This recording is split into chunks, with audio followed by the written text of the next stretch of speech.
Telugu Desam party యువ నాయకుడు లోకేష్ గారి ఆధ్వర్యంలో లోకేష్ గారిని మ్యూచువల్గా కలిసి రేపు చంద్రబాబు గారిని కూడా కలిసి చంద్రబాబు గారి ఆధ్వర్యంలో పార్థసారథి గారితో కలిసి నేను పార్టీలో చేరడానికి నిర్ణయించుకుని ఇవాళ లోకేష్ గారిని కలవడానికి వచ్చాను.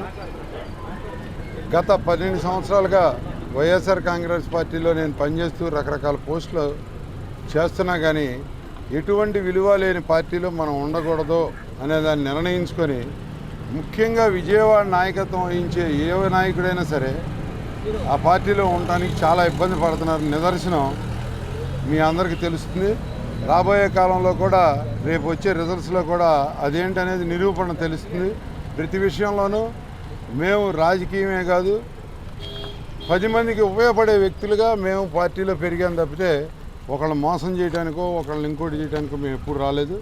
ఇవాళ పార్టీ మారడానికి మాత్రం ప్రధాన కారణం ఎవరిని పడితే వాళ్ళని ఏది పడితే అది మాట్లాడే తత్వంతో మరీ ముఖ్యంగా చెప్పాలంటే విజయవాడ వైఎస్ఆర్ కాంగ్రెస్ పార్టీ పెత్తనం ఒకళ్ళ చేతిలోకి తీసేసుకొని మిగతా వాళ్ళందరినీ పక్కకు తోసేయడం అనేది మరీ అన్యాయంగా ఉందని భావించి నేను పార్టీ వీడి మన తెలుగుదేశం పార్టీలో ఉన్న అందరితో కలిసి అట్లాగే మా పార్థసారథి గారు కూడా మాతో పాటు కలిసి ఆయన కన్నూరు కానీ పార్టీలో చేరి ఆయన కూడా పోటీ చేయడానికి సిద్ధమైనప్పుడు ఆయనతో కలిసి మేము పార్టీలోకి రావడానికి నేను విజయవాడ టౌన్లో కేశినేని చిన్ని గారికి కానీ గద్దె రామ్మోహన్ గారికి కానీ బోండామమ్మ గారికి బుద్ధాయంకన్ గారికి ప్రతి ఒక్కరికి సహాయకారిగా ఉండటానికే పార్టీలోకి వస్తున్నా కానీ నేను ఏ విధంగానూ ఆశించి ఒక విధంగా పార్టీ మనుగడ మనం కూడా కాపాడుకోవాలి. ముఖ్యంగా అమరావతి అనేదాన్ని తీసేసిన తర్వాత విజయవాడ ప్రాంతంలో కానీ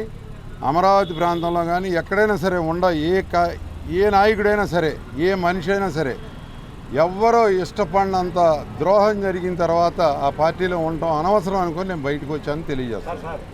చంద్రబాబు నాయుడు గారు ముఖ్యమంత్రి అయిన తర్వాత విజయవాడ నగరం రాజధాని అని చెప్పి ఎంతో మేమందరం కూడా గర్వపడేటట్టు ఆయన చెప్పడం జరిగింది. ఇవాళ రాష్ట్రాన్ని తలలేని రాష్ట్రంగా తయారు చేసిన జగన్మోహన్ రెడ్డి గారి నాయకత్వంలో విజయవాడలో కొందరు నాయకులు ఉన్నారు, మాకు విజయవాడ రాజధాని అవసరం లేదని చెప్పే విధంగా ప్రవర్తిస్తామంటే వాళ్ళందరికీ కూడా సరైన సమయంలో ప్రజలే బుద్ధి చెబుతారు. ఈ రోజున బాబుకుమార్ గారు అమరావతి రాజధానిని కించపరిచే విధంగా మాట్లాడిన ఆ పార్టీలో ఇమ్మడలేక తెలుగుదేశం పార్టీలోకి రావడం జరిగిందని చెప్పారు.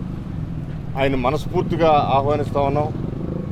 ఖచ్చితంగా మరలా మన రాష్ట్రానికి మొండెం లేక తయారు చేసిన ఈ రాష్ట్రాన్ని ఒక చక్కటి రూపంతో తలగలిగిన రాష్ట్రంగా తీర్చిదిద్దే బాధ్యత మా నాయకుడు నారా చంద్రబాబు నాయుడు గారు తీసుకోబోతా ఉన్నారు.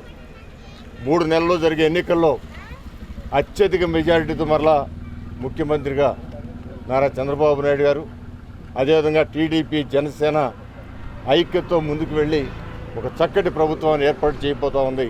దానికి సిగ్నల్సే ఈ విధంగా అనేక మంది పార్టీలోకి రావటం కానీ అది కూడా మంచి మనస్తత్వం కలిగిన వాళ్ళు పార్టీలోకి రావడం జరుగుతూ ఉంది. దీన్ని మేము ఖచ్చితంగా ఆహ్వానిస్తూ ఉన్నాం. మా నాయకుడు గద్దె రామ్మోహన్ రావు ఆధ్వర్యంలో బాబుకుమార్ గారు వచ్చి లోకేష్ గారిని కలవడం జరిగింది. వారు ఏ పదవులు ఆశించకుండా స్వచ్ఛందంగా వచ్చి తన ప్రాంతమైన అమరావతి అభివృద్ధి కోసం అంతేకాకుండా విజయవాడ అభివృద్ధి కోసం వారు కష్టపడతానని చెప్పారు. వారికి ముందుగా ధన్యవాదాలు తెలుపుకుంటున్నాం. అంతేకాకుండా మొన్న ఎలక్షన్స్లో తెలుగుదేశానికి కంచుకోట అయినటువంటి నియోజకవర్గంలో వారిని నుంచోబెట్టారు. అయినా కూడా వారు చాలా పోరాట ప్రదర్శించారు. వారు ఇవాళ వారికి వైకాపా పార్టీలో అంత కష్టపడి పనిచేసిన వ్యక్తి, మొదటి నుంచి ఉన్న వ్యక్తికి చాలా అన్యాయం జరుగుతుంది.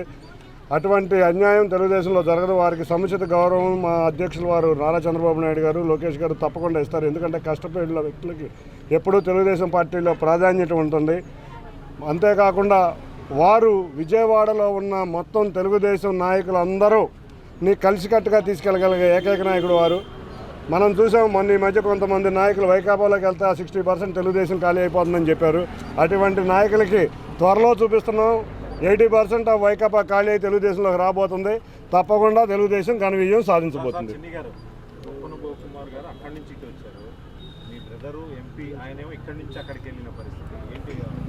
ఇవాళ మీరు చూస్తే తెలుగుదేశంలో వైకాపా పార్టీ మొత్తం ఖాళీ అయి తెలుగుదేశానికి వస్తానికి రెడీగా ఉంది. మీరు చూస్తే ఎమ్మెల్యేలు, ఎమ్మెల్సీలు, ఎంపీలు, అంతేకాకుండా చోటా మోటా లీడర్లు అందరూ రెడీగా ఉన్నారు. అంటే వైకాపా ఎంత హీనమైన పరిస్థితిలో ఉందో మనకు అర్థమవుతుంది. రేపు షర్మిల గారు కూడా ప్రమాణ స్వీకారం చేయబోతున్నారు కాంగ్రెస్. వైకాపా 3వ ప్లేస్లోకి వెళ్ళినా కూడా ఆశ్చర్యపోవాల్సిన పని లేదని అనుకుంటున్నాను. ఎమ్మెల్యేలు అంతా ఇటు వస్తున్నారు అంటున్నారు, ఇక్కడ ఉన్న ఎంపీ అటు వెళ్ళాడు, అది నేను ఇక్కడ ఉన్న ఎంపీ అక్కడికి వెళ్ళారంటే అవన్నీ ఎప్పటి నుంచో కోర్టు ఆపరేషన్ మీకు తెలుసు, నాకు తెలుసు. దాని గురించి పెద్దగా వ్యాఖ్యానించాల్సిన పరిస్థితి లేదు. మీరు అక్కడి నుంచి వచ్చిన వాళ్ళు మాట్లాడరు, కానీ ఎవరో ఒకళ్ళు ఇక్కడి నుంచి అడిగిన దాని గురించి మాత్రం పదే ప్రశ్నిస్తారు. ఇక అక్కడి నుంచి కొన్ని 50 నుంచి 60 మంది ఎమ్మెల్యేలు, అసలు అదే రోజు ఒక బీసీ ఎంపీ కూడా రిజైన్ చేశారు. దాని గురించి మాట్లాడరు.